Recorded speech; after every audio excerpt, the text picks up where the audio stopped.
Boulder's top stories this week. The city increases black bear education efforts and enforcement.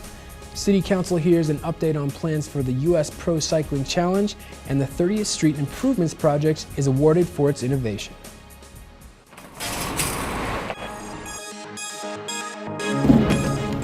Welcome to Inside Boulder, featuring topics and stories that impact the community of Boulder, with Patrick Von Kaiserling and Jennifer Bray.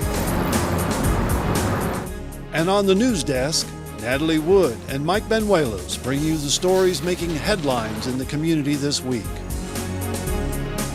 Inside Boulder News starts now. Welcome to Inside Boulder News. I'm Mike Benuelos.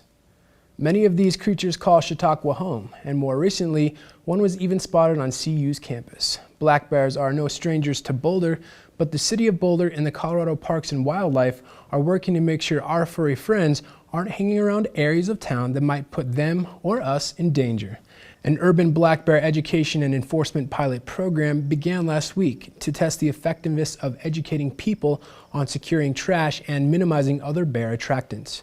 About 600 residences are included in the pilot neighborhood of Western Boulder, where staff and volunteers are going door to door to provide residents with information on removing bear attractants from their property. One of the reasons it's really important to educate residents on bear attractants, specifically trash, is to make sure that residents understand the association between attractants such as trash being left out and bears getting into trash, and bears being killed or destroyed and getting sick as a consequence of getting into trash. So what I'm holding here is bear 849 that was killed in the city of Boulder a few years back. We want to make sure residents understand that connection and how important it is to secure trash and other attractants, not only for bear safety, but for public safety as well. Staff and volunteers are also discussing with residents the existing state and city laws requiring trash to be secured from bears. Increased enforcement of trash regulations will begin in June. Residents are encouraged to participate in an online survey to help determine effective strategies to keep bears out of trash. City Council on Tuesday night heard the beginnings of the city and local organizing committee's plan to mitigate impacts to Flagstaff Mountain when the U.S. Pro Cycling Challenge comes to town in August. Road closures, barricades, and staff marshals will be key strategies in limiting access to sensitive open space lands and maintaining public safety during the event.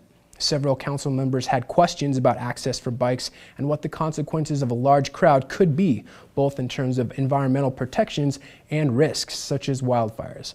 OSMP Director Mike Patton told council the plan is very much a work in progress and encouraged suggestions. As I said, you can look at any one feature of this plan and there's more than one way to do it.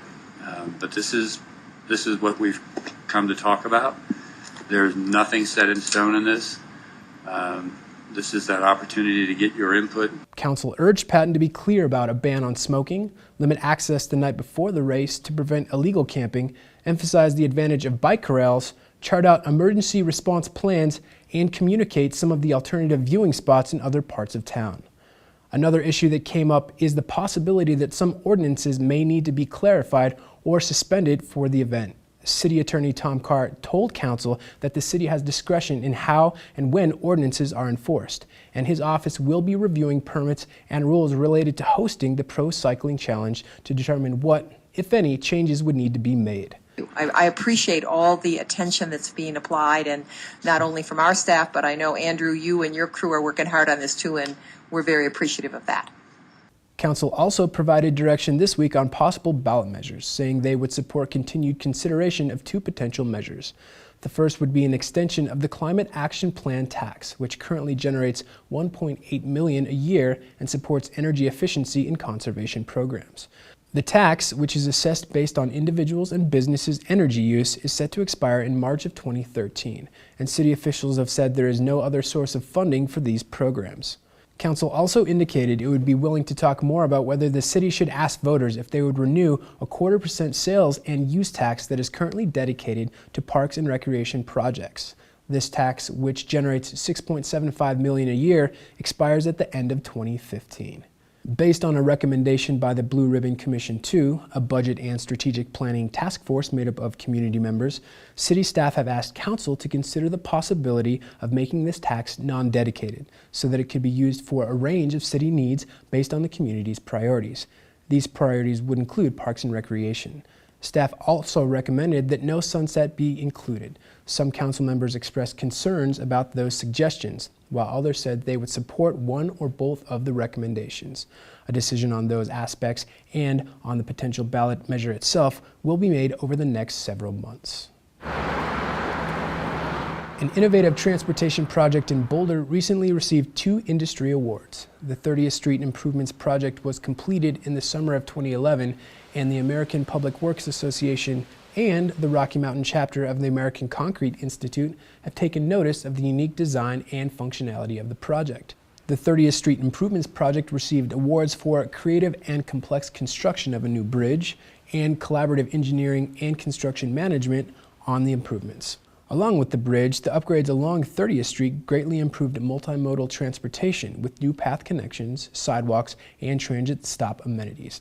Here's more on why this project has received such high praise. I think it was just a great project to put together. It was difficult. We had to raise the road 3.5 feet to make the underpass work with it, and just use some unique design solutions to minimize the depth so we could get the clearances we need and provide for all modes of travel. Certainly, with the constrained site and impacts to business owners, but we really got a lot of community input. We were able to use local artists to provide that actually made the tiles and designed them, and an artist that painted the columns. It's all with an African-based theme, kind of tying into the Ras Casas location here, the Ethiopian restaurant, which is kind of a cultural gathering place for a lot of the Africans that live in the community, and that was brought out actually during the community process. Somebody had suggested that, and we think it really adds a lot to the project.